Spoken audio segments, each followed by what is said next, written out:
వాస్తవానికి నేను ఇంతటి ఘనతకు పాత్రుడని కాదు, కానీ కేవలం ఒక వేదికగా నేను ఉన్నందుకు.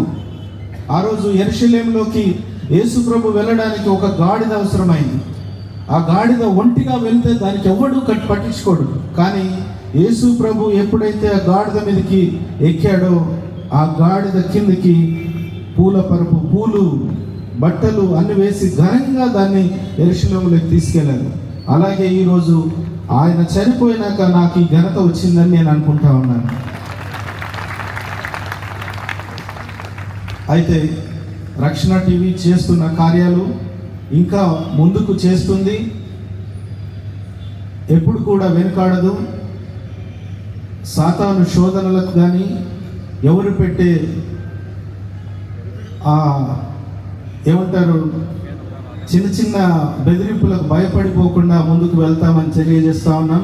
కాబట్టి క్రైస్తవులైన మనం జాగ్రత్తగా పందా మార్చుకొని సువార్తకు వ్యతిరేకంగా ఎప్పుడైతే ఆ ఏరియాలో ఏదైనా జరుగుతూ ఉన్నప్పుడు దయచేసి మీరు పందా మార్చుకొని సువార్తకు అనేకమైన రకాలుగా ఉన్న యేసుప్రభు కూడా ఒకసారి అక్కడ నుంచి వెళ్ళిపోవాల్సి వచ్చింది. మనం కూడా పందా మార్చుకొని ఎవరైనా మిమ్మల్ని వ్యతిరేకిస్తూ మిమ్మల్ని భయపెడుతున్నప్పుడు అక్కడ నుంచి వెళ్ళడానికి ప్రయత్నం చేయండి, కొట్లాడకండి. కానీ రాజ్యాంగం మనకిచ్చిన చట్టాన్ని, మన రాజ్యాంగం మనకిచ్చిన హక్కును ఎవరైనా హరిస్తుంటే మాత్రం వెనకాడకుండా వాళ్ళని ప్రశ్నించడానికి ముందుకు రండి.